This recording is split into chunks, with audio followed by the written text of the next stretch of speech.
So this is Samyutta Nikaya 45.1. It's called ignorance. It starts by the Buddha saying, Bhikkhus, ignorance is the forerunner in the entry upon unwholesome states, with shamelessness and fearlessness of wrongdoing following along. For an unwise person immersed in ignorance, wrong view springs up. For when of wrong view, wrong intention springs up. For when of wrong intention, wrong speech springs up. For when of wrong speech, wrong action springs up. For when of wrong action, wrong livelihood springs up. For when of wrong livelihood, wrong effort springs up. For when of wrong effort, wrong recollection springs up. For when of wrong recollection, wrong composure springs up. And the opposite applies for knowledge, when a person has knowledge instead of having ignorance. And then there's another sutta, Samyutta Nikaya 56.17, that mentions what is that ignorance. And it says, a monk asked the Buddha, Venerable Sir, it is said, ignorance, ignorance. What is ignorance, Venerable Sir, and in what way is one immersed in ignorance? And the Buddha says, Bhikkhu, not knowing suffering, not knowing the origin of suffering, not knowing the cessation of suffering, not knowing the way leading to the cessation of suffering, this is called ignorance, Bhikkhu, and it is in this way that one is immersed in ignorance. And then the opposite, what is the true knowledge that would give rise, as the sutta I read before says, that would give rise to the factors of the Noble Eightfold Path? It says, knowledge of the origin of suffering, knowledge of the cessation of suffering, knowledge of the way leading to the cessation of suffering. This is called true knowledge, Bhikkhu, and it is in this way that one has arrived at true knowledge.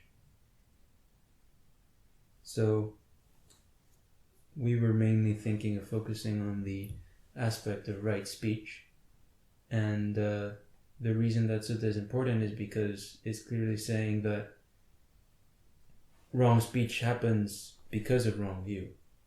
It arises because of wrong view, and wrong view is there because of ignorance, because of not understanding the Four Noble Truths, because of not being a noble disciple. So it's often the case that people would think that right speech is just about adopting certain external mannerisms and ways of, like we were discussing, nonviolent communication and patterns of expression in that superficial sense, thinking that in and of itself constitutes wrong speech, but right speech, yeah. Right speech, and that you would avoid wrong speech just simply by adhering to that, which is essentially just a kind of a virtue and duty, like external observance that you adhere to. So, yeah, I thought of bringing up, starting with this sutta, because then we can start to lay out how is it that simply on account of having wrong view, even if a person is trying to do their best to speak a certain way, they would still not be partaking in that right speech.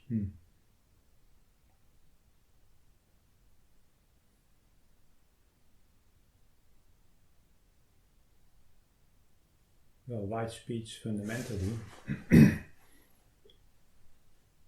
is about communicating that which is wholesome or beneficial for oneself and for others as well.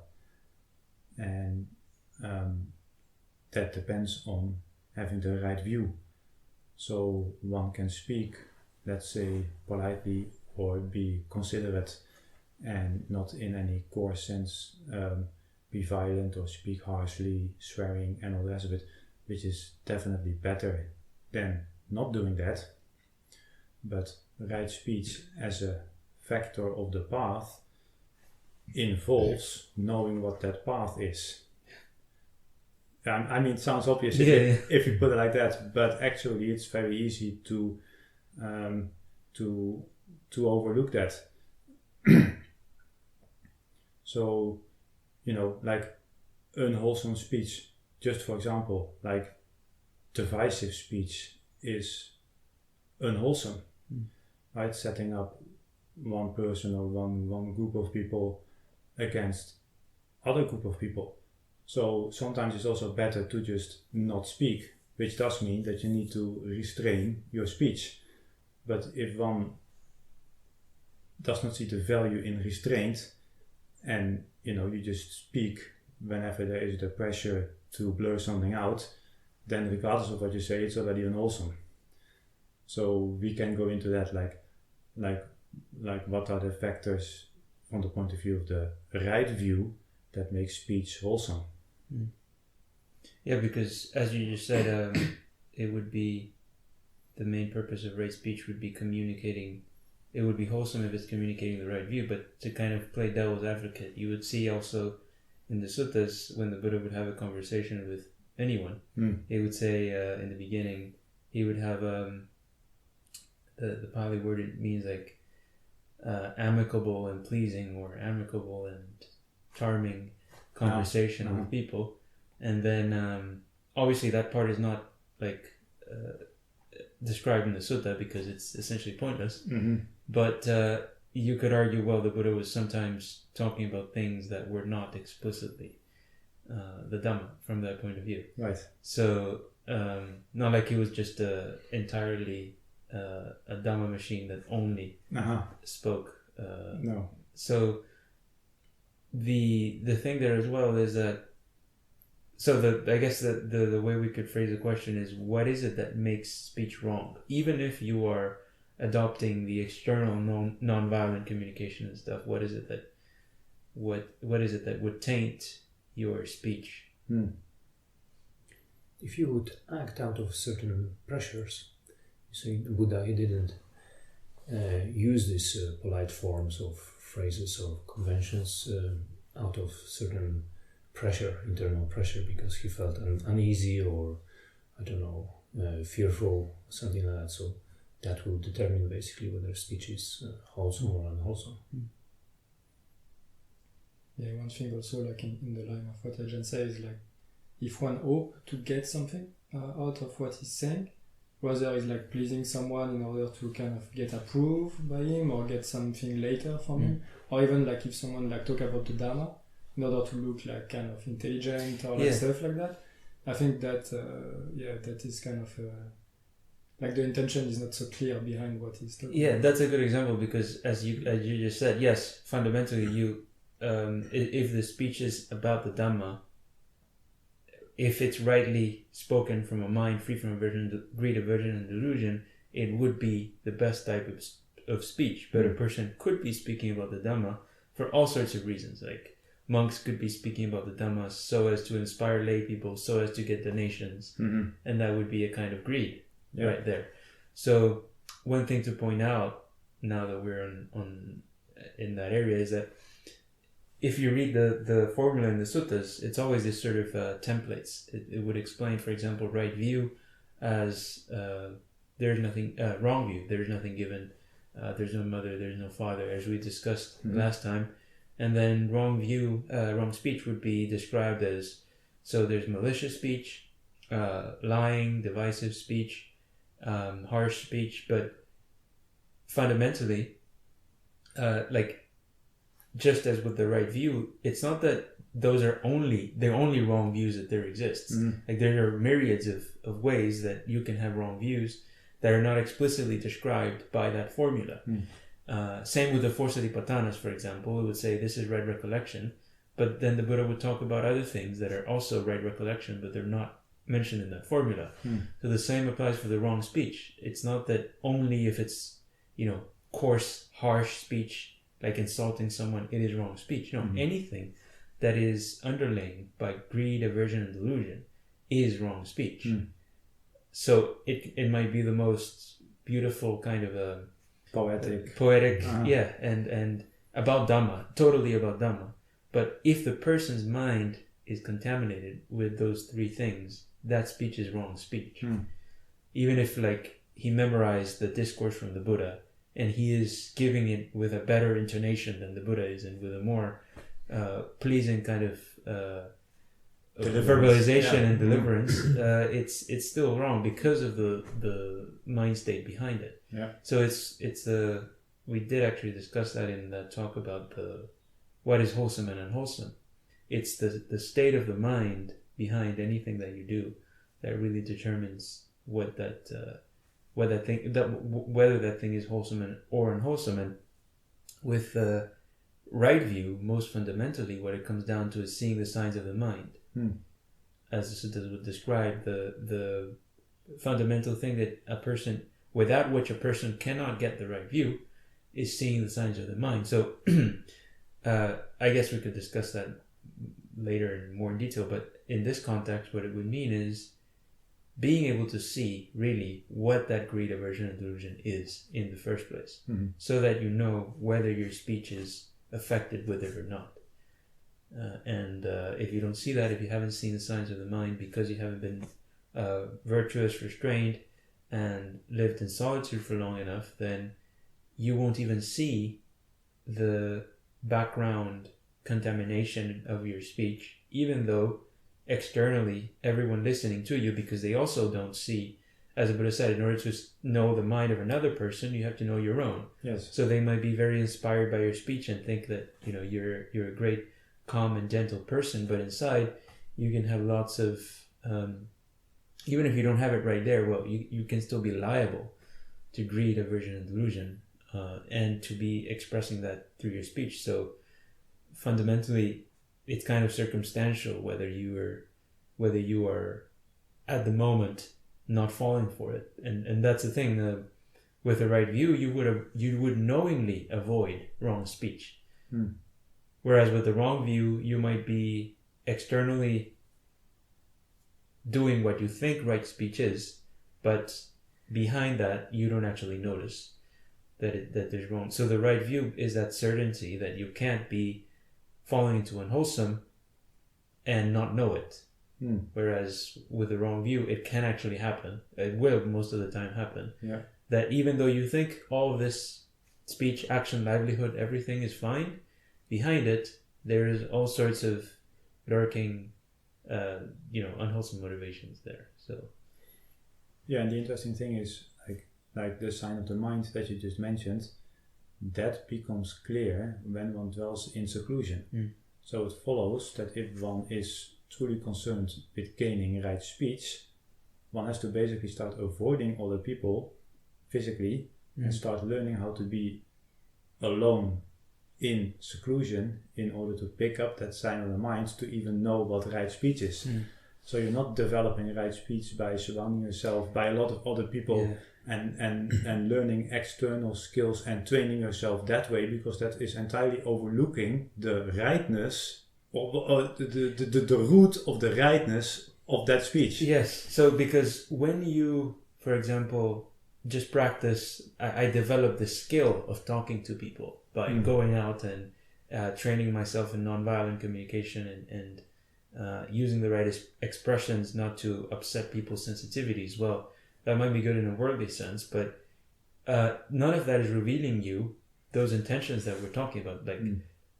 Because as we said before, intention is not like, I'm saying this so as to not hurt this person's feelings. That's just a rationalization. That's not the intention we're talking about. It's intention is, as the suttas would say, intention of renunciation, intention of sensuality or renunciation, intention of aversion or non-aversion, intention of cruelty or non-cruelty. That is what intention is, not like this explanation that you come up with about why you're doing something. So that sort of intention would only become apparent on account of seclusion. So then if you have been restrained and virtuous and dwell in seclusion, and then for a while, and then you start seeing these signs of the mind, when you go back to talk to people, you would actually notice, oh wait, there's this mental state here that like in the past, I might have had this, and I might have said, well, I'm saying this because I'm trying to help this person, or because any sort of millions of explanations that you might have come up with secondarily to the fact that no, there is this form of greed there, and that would only be recognized as a result of you undergoing that training, not by just speaking, like, because none of that is questioning really what those underlying things are. So this also applies to people, including monastics, living in community.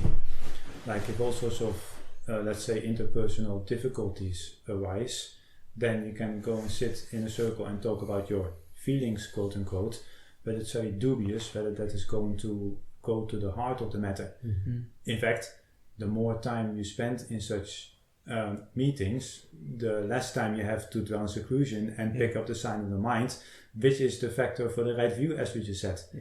And there's even a discourse which appears at least 3 times in different places in the Nikayas, where the Buddha says, like, what are the 6 factors for harmony in a community?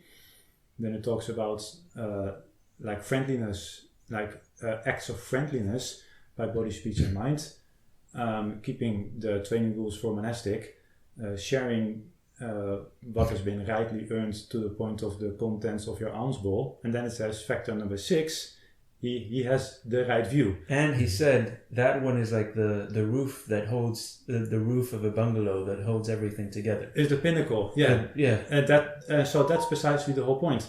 So if people have then, let's say, these interpersonal difficulties, rather than assuming that by going into all that and sorting it out, that is going to take away once and for all those problems, actually it is by gaining the right view that the pressure that one would otherwise feel that one acts out of, that undergoes a radical shift. And so it's again very questionable whether people should come together and in a sort of, let's say, group quasi psychotherapeutical context that might, in a worldly sense, people might think that that's beneficial, but there's absolutely no indication in the discourses anywhere that talking about those things is beneficial. Yeah, and we actually discussed last time that there was a sutta where the Buddha gives the instructions to the new monks, and one of them is that they should speak little, not that they should be practicing.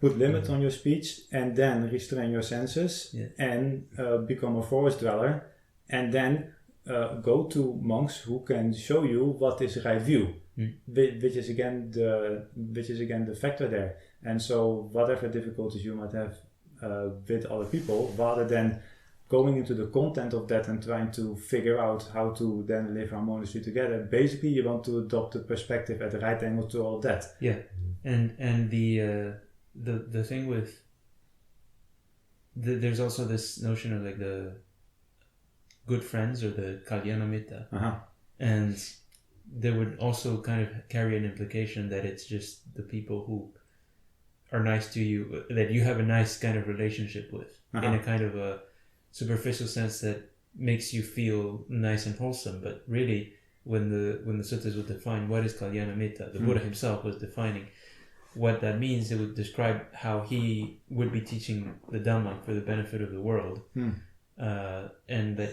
it's something that people have to train themselves in, not like someone to lean your head on or something like that. It's something that it needs to be someone who has the right view, who can point you to what is good. That's why it's a good friend, not because of how they make you feel. In fact, even the Buddha said, when a Brahmin went to ask him, is it that you always that you would never say anything that would displease someone because you claim to be the foremost compassionate being or something? And then he said, no, sometimes it's like he gave a simile. It's like when a baby swallows something and it's about to choke, then a normal person, sensible person would even like put their hands in their mouth and even take out blood if it's necessary to save their life. And he said it's the same thing when he needs to point out the flaws in people's views and stuff, which is what he was doing most of the time. And many people might not feel like that's a kalyana mitta, a good friend, because it's not really making you feel very good most of the time. No. And even to Ananda, his own disciple, his attendant, there was that case where he was many monks actually were gathering together for the robe season festival, and they were gathering in these tents and stuff. And then the Buddha came and asked, like, why does there seem to be so many monks hanging around here?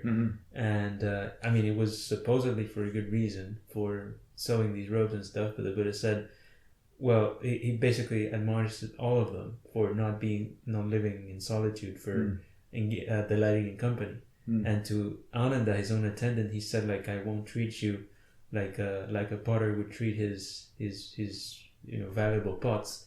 It's like I will smash you, and then the core is what will remain, the core that is actually worthy. So it's that wouldn't be considered a noble friend from the point of view of, again, this non-violent communication and like, just don't hurt people's feelings, because that in and of itself is bad. It's like a good friend is the friend who will stage an intervention for you, not the friend who's giving you free drugs. Yeah.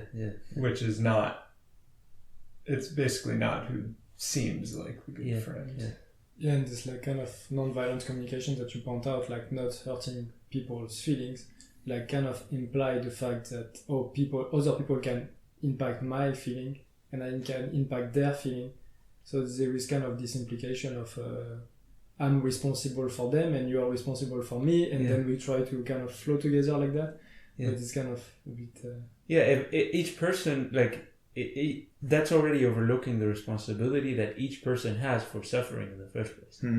Each person, it doesn't matter how much you insult someone, obviously it doesn't mean you should do it, but if a person suffers, that's because they haven't understood the way out of suffering. So then by like trying to create these safe spaces and trying to think that that's what creating a good community is about, like just avoid offending people at all costs. You are kind of implying that, suffering is out there in the things that other people do to you, and not internally in your own views fundamentally. And another thing is, like, it's important to point out that as well, that it's not bad in itself to try to be gentle and be polite, because that leads to more fluent interaction between people factually in the mundane sense. But the problem is not that. The problem is when you prioritize this, and then because you automatically forget that there is something more important, which is like right view. And then, but the Buddha would be, as he would say, he would use gentle speech at the right time, and he would know the right time for using not so gentle speech, because he has a more fundamental criteria than just how am I making people feel. And that's why sometimes he would be calling monks inept man and stuff, because that was the right thing to do at that time. But I think he did that only with monks though, like of course, because people who had already subscribed to the training and basically accepted him as their guidance. That's right. So well, actually, he also, when there were these other ascetics of other sects, he would also use the same term. But the point is, like, you wouldn't, if you prioritize just that superficial aspect, you will become complacent in thinking that on account of this, you are factually avoiding like some chunk of the amount of unwholesome stuff.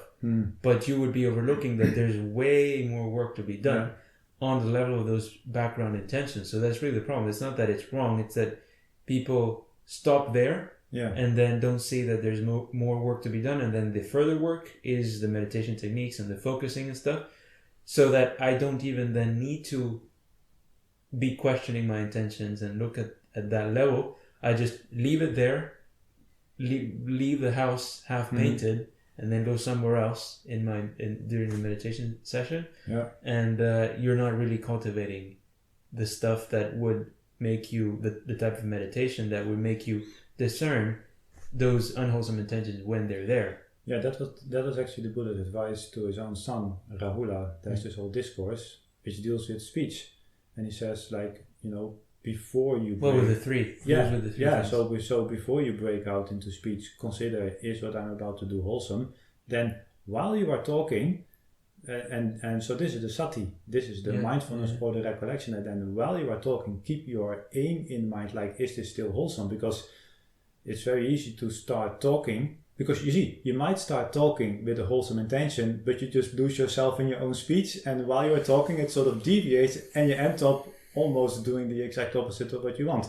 So you want to be on the ball while speaking, and then afterwards, perhaps when you are on your own in seclusion, you can still look back and consider, was that speech now actually wholesome or not?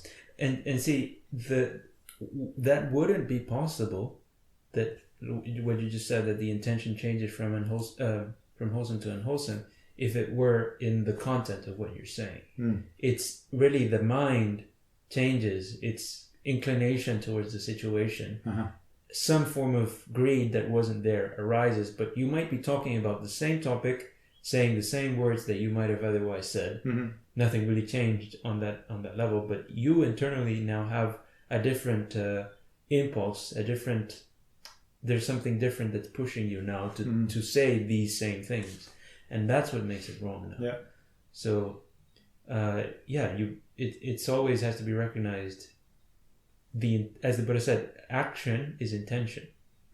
So anything unwholesome, cetana is the word. Anything unwholesome has to be that, not just like, he didn't say action is the movements you make with your hands and the sounds that come from your mouth. No. It's the intention. So if you purify that internal level by recognizing it first and foremost, then you wouldn't have to worry about what you say externally.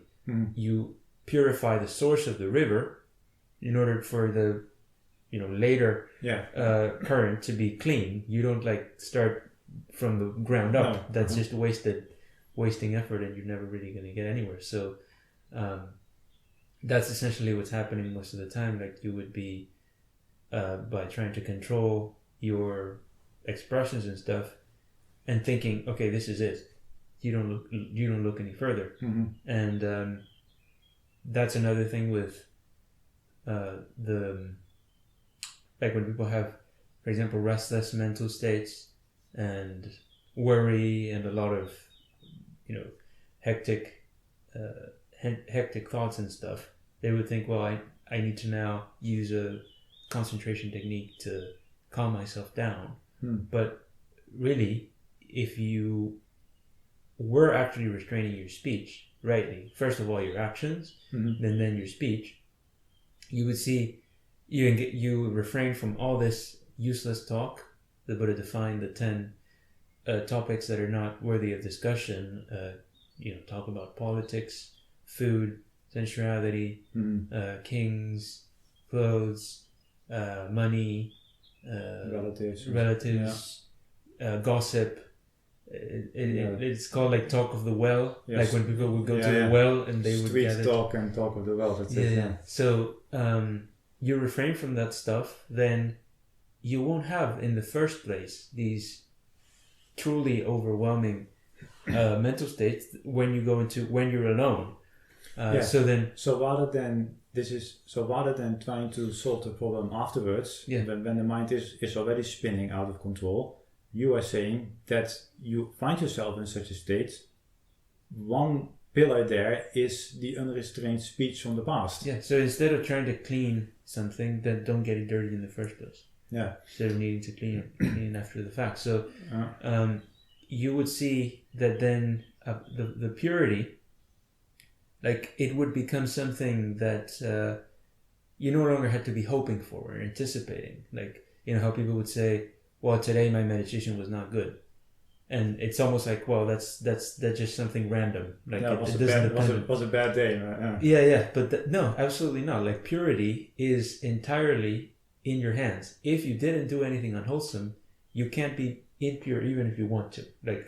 During the whole day you didn't engage in any unwholesome intentions, and right now you're not engaging in any unwholesome intentions, it's impossible to have a bad day in terms of your Dhamma practice. Yeah. So it doesn't mean it will be pleasant, but again, that's not the criteria. That's not the criterion. The criterion is, am I giving in to aversion when there is displeasure? And that would give rise to a different kind of peace than the peace that comes when sometimes your meditation technique works. It's a different sort of that. Yeah, earlier you played devil's advocate for a minute and brought up the, let's say, friendly and amiable talk that the Buddha sometimes has, when people come to see him. And you should distinguish that from the gossip or the let's say idle talk, which is clearly unwholesome. And it occurs to me that gossip in particular is a good example to reveal inauthenticity. Like, inauthenticity can be described as just uncritically taking over the views and the opinions or the opinions and the beliefs rather. So without questioning whether they're true, you take them over and then you assume that they are just disconnected ideas latent in the back of your mind and that they do not affect how you act by body and by speech. But it's not like that. And then furthermore, having those ideas already and seeing them as fairly harmless and innocent, you then pass them on to others. So that's what gossip does. So it has that similar structure. You hear something, you don't even can be bothered whether it's correct or not. So you don't see that you have a responsibility for what you accept and what you reject. And then on top of that, you pass it on to others, which is also within the sphere of your responsibility. So to fully refrain from just passing something on without being reasonably clear whether it's correct or not, that's already on the level of speech moving in the direction of authenticity. But even then, if you are more or less clear whether something is correct, it still doesn't necessarily mean that you should therefore pass it on to others. Yeah. So whether you then break out into speech, so to speak, then that involves a whole other layer of considerations. And you said what is unwholesome is to speak when there's pressure, and that does imply the view that you can release the mental pressure by breaking out into speech, whereas actually there are two different domains. So if someone recognizes that you cannot actually relieve that restlessness or that worry or that doubt or any kind of mental agitation by just talking about it, or your emotions, like you said, like having this talking about your feelings with other people, as if that releases it and makes you feel better. Yeah, because I think it would be good to briefly clear that up, because the way that the Dhamma is presented nowadays has become so intertwined with a host of, let's say, more psychotherapeutical ideas, that the whole idea that to engage on that level and to just speak or learn how to speak about that is somehow beneficial, I think needs a fair amount of qualification. Yeah. I was just going to say, yesterday Lon and I were talking about how it's like it almost feels like there's no kind of, like it almost feels like things can just kind of flow out, you know, like I'm not responsible for it, it just was in my mind. And that's how you need to see, like, that is a sign that there's development to be had, because you would see, if there is that sense of connection, means I'm not taking responsibility by default for what there has to be some sort of buffer, like before you say things, and that would be cultivated on account of the restraint. Like if you have been restrained beforehand, your mind inclines towards, as the Buddha would say, you incline the mind in a different direction. So then, even way before you actually start falling into these traps, you would see yourself going that direction. So it only ends up in that case where it feels like, whether it be by speech, body, speech, or mind, it only gets to this point where it feels like the unwholesome is almost like happening by itself, because beforehand you were overlooking the little step-by-step progression towards that full-on. It's like a snowball, and then you don't stop it at the right time. It just keeps going. So, but that's connected to the other thing you were saying now, that the gossip and stuff, you wouldn't be able to tell if you had to determine what is wholesome and unwholesome by having some sort of list of to analyze, like each topic. Okay, so this is about this, and it's 3 p.m. right now, and that's impossible to actually keep up. The practice needs to be to the point where you don't even need to reflect, like you already know before you even say it. It's beyond doubt. That's what the Dhamma should be. So it's only when you take it on the level of that pressure, as you mentioned, that you would start to see it doesn't matter.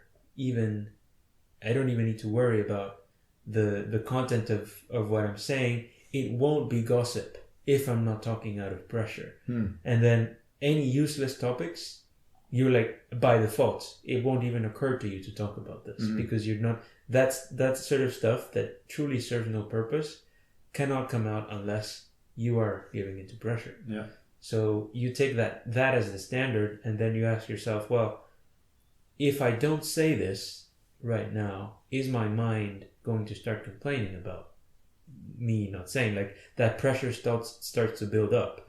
Then you can see, oh, if I speak, I'm actually kind of furthering the agitation of this wild animal, and then you just keep going, and then you are surprised when you try to stop it and you can't. Well, it's because you've been letting it run wild. So that's where the training is, and seeing that, when am I speaking out of pressure? And then you start to see the mouth as a kind of gateway, that it doesn't matter how much, like a dam that's holding water. It doesn't matter how big the pressure gets to let the water out. You are the one who has to actually open the dam and let it flow. Yeah. It can't happen by itself. So that's where you were saying, like, it's 3 different domains. It doesn't matter what you're thinking about or how much you want to say it. If you succeed in not saying it, that's all that matters. And so, yeah, but we should also now add that we cannot fully go to the other side of the extreme and start determining to not say anything at all. Yeah. So I'm saying, like, I don't mean not talking. I mean, when you see that there is the pressure, yes, and then you refrain from that in that, like, with that background recognition, that's already a form of sati. Yeah. Actually, that it's good to bring that up, because there's even, the Buddha forbade this vow of silence, which is ironically the principle with which, like, I think most meditation retreats operate, that you can't speak at all, or like just 1 or 2 words per day or something, because the reason why that's wrong is because you're not even training yourself so that when you get out of there, you actually see what are the unwholesome intentions behind my speech that were making me stressed, agitated, and lustful when I wasn't in this retreat. You didn't learn anything about this. Yeah, and people, but people will be able, like, when they hear this, I'm pretty sure they will be able to relate to it. Like, it's, in a sense, it's much easier to just determine, I'm not going to say anything for 10 days, rather than leave that 10% window where it's still okay to say something, because that now forces you to question, is it really necessary for me to say this? Yeah. That's actually much more unpleasant. Yeah, and then that will force you to learn what is wholesome and what is unwholesome, and you won't be trying to wriggle out of the problem so easily. Yeah. And because you can't, it's factually, at some point you will have to speak, and that goes with everything. In general, the practices, the sorts of practices that people take on for running away from things and burying their head in the sand for a while, and that's the kind of peace it gives you. But you haven't discerned why, when your head was out of the sand, why things were a problem. Yeah. So you're not really, you're not fixing the problem that the Buddha talked about, like that ignorance, not knowing suffering, not knowing the escape from suffering, on account of which all of these wrong things come to be: wrong speech, wrong action, wrong livelihood. So that can only be done by, as we've been saying so many times, the intention behind your action, being clear about it, and seeing that as a training, like day and night, you are aware of whether your actions, by, as you said in the Rahula Sutta, you would be reflecting, before I do it, is this rooted in pressure? While I'm doing it, is this rooted in pressure? After I did it, is it rooted in pressure? And then that is actually teaching you, like, because you learn from your mistakes by not taking this blind vow of silence, and then you look back and you reflect, oh wait, on that occasion I have a feeling that was not wholesome, and then you see why. Was it because of some external situation, or was it because at that moment I had this mental state of greed, aversion, delusion? Yeah, so that's what you recollect, the mental state. And then you will actually remember that mental state, because you know in the past, like you can look back and see what are the motivations? Even though it was a past event, you can see yourself like why you did something on that level that matters, that level of intention. And then when it comes up again in the future, you have a reference point. Oh wait, this is the same thing that I did that other day. Mm-hmm. And then you start seeing it again in the mental internal level, where the level of intention on account of which actual wrong speech can come to be. So, and that like, oh, I did this. This is the same kind of situation as the other day. That doesn't even mean like it's the same from the outside. Like it could be completely different. Yeah. Like yeah. the image is just totally different. Like one, you're alone. One, you're like surrounded by people. Just like the actual content of what's happening is not. Yeah. So it could be absolutely anything. Like, because the things you say, for example, I was going to bring that up. The example of Mahakassapa, when he would be, he called Ananda, he called him a boy. Mm-hmm. And that, he's the Buddha's attendant. Mm-hmm. And that sort of language would have been, or that sort of attitude would have probably been considered like, how can an arahant say something like that to someone? And then on the other occasion, like when they were on the council, he forced Ananda to confess a bunch of offenses, to see them as wrongdoings. Mm-hmm. And so in general, he was just this kind of like he refused to instruct the monks, because he said these days monks are full of evil wishes and they don't actually care about the Dhamma. So that could be by people who think the speech is about, as you said, the content of what you say. Mm-hmm. That could be considered as a form of wrong speech, but because there would have not been any sort of predilection for greed, aversion, delusion behind him saying that, mm-hmm. which only he could know, Mm-hmm. then or another person like who also has the right view, then there wasn't any problem with it. But then if you don't take responsibility and you think, oh well, look, that monk speaks like that, so I can also do it. Mm-hmm. But no, because again, you would think you would still be putting it in the content, and you wouldn't be taking responsibility for seeing this mind. Mm-hmm. What state is it in right now? Yeah. And different people, after you understand the way of suffering and stuff, would have different tendencies and ways of talking or whatever.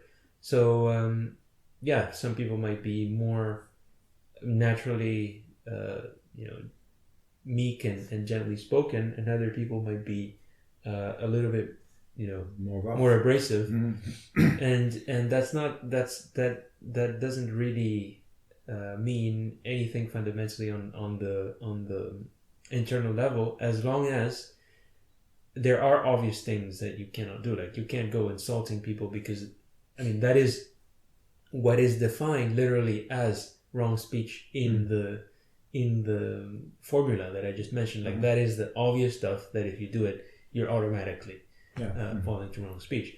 Also, another thing I thought was important to bring up, it's also mentioned in the suttas many times that you shouldn't exalt yourself and put others down, and I think that's also included in the context of right speech sometimes, because so the thing with that is usually the assumption is, so criticism is bad, essentially.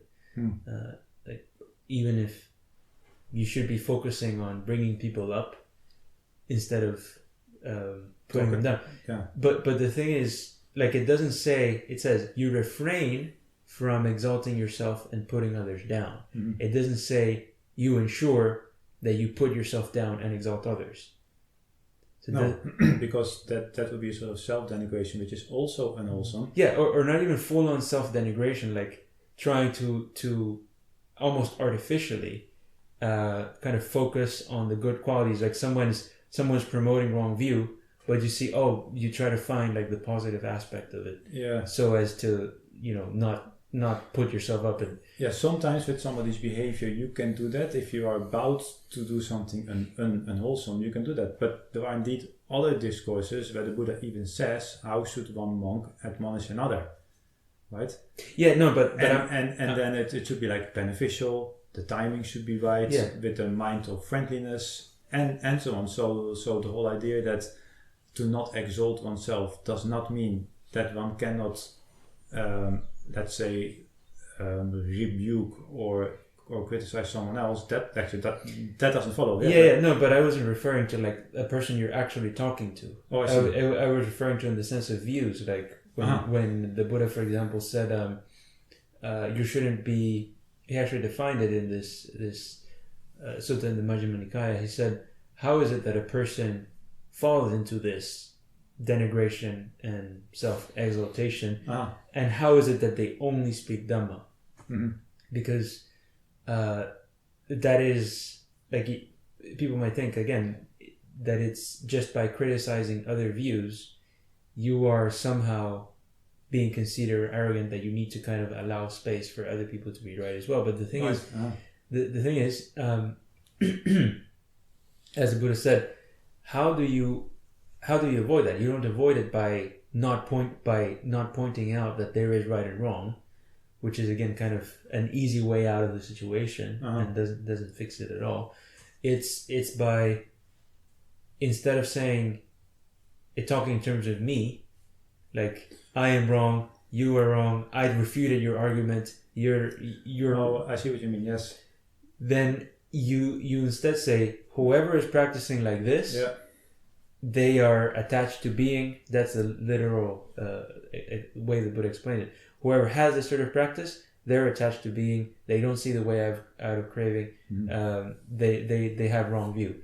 Whoever practices this way, they have right view. They see the way out of craving. Instead of saying, these people are arahants and these people are total Buddhistas who don't understand. Yeah. So you don't focus on the person. You focus on the view. You focus on the views. So you criticize, and that's what the Buddha was doing. He was criticizing the views that people had, not like personally attacking people. And that's really personally attacking or personally exalting himself, like to make himself feel, make himself appear in that kind of personal sense, like there's some sort of contest between us, and I'm trying to come out on top. Yeah. That's really when you end up exalting yourself and denigrating others. And how would you tell? Well, a very practical practical test that you can do is like, if you are criticizing somebody's views, but then do you feel like you actually now have a personal problem with that person as well? Like if you had to talk to meet that person whose views you're criticizing, would you have some sort of internal animosity? Or would you be able to treat them totally like a normal person on a kind of that the usual polite way that you would treat somebody else, or would you be like, that's that idiot that believes this? So that's how you would know if your speech is really rooted in. And this goes back to the discussion of patience that we had, like Kanti, like the highest discipline or the highest austerity, but it's also paired with gentleness often. Like that's the aim of ascetics. So you have to endure still somebody else's wrong view, but then are you going to challenge somebody, even if those views are factually wrong? Are you going to challenge that because it's more pleasing for you to not have to suffer somebody else's wrong view? Or is the Dhamma just about stating what is the right view? Yeah. Are you averse to the displeasure of seeing that someone has a wrong view and then you're trying to call it out?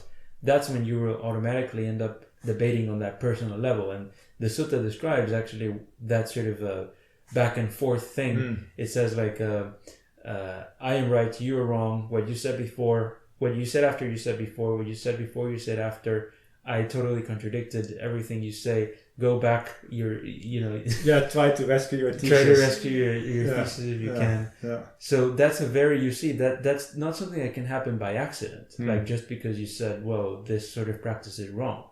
That's like a full-on you attacking somebody because you are upset internally. Yeah. And that's a very different thing, because the Buddha spent all the time almost like half of the stuff he was saying was pointing out wrong view. The other half was, once that's done, then you point out what's right. So you can't just decide that you can't point out what's wrong, because he himself said, not pointing out non-dhamma as non-dhamma is like it's a form of wrongdoing, like or not recognizing non-dhamma as non-dhamma. Yeah. Like refusing to recognize it so that you can keep that sense of superficial harmony. Yeah.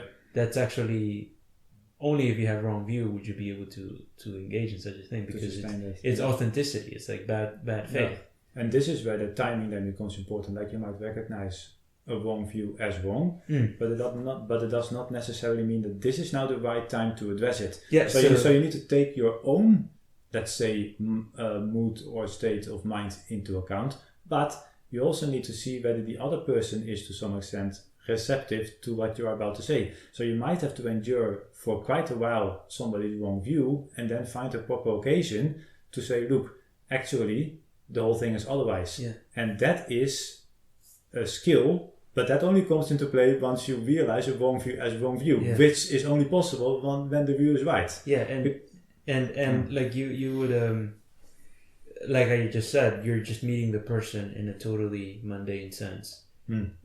It's not a discussion about Dhamma, but you know that this person has wrong view. You wouldn't like, hey, by the way. Yeah, no, that's not, because that's not the right time. So that's, as the Buddha said, you need to know the right time. So, but in that time that you're not actually talking about it, if you see yourself being averse to the person on that personal level, then that's clearly a problem now. And then if you still decide to point out the wrong view, even though, let's say, technically you're right, but you're doing it now, and you can't wait for the moment when you can finally just that's again greed. Yeah. You see yourself, then you catch yourself, and that's wrong. So again, that would always be on that internal level, not about what you're going to say to the person even. Yeah.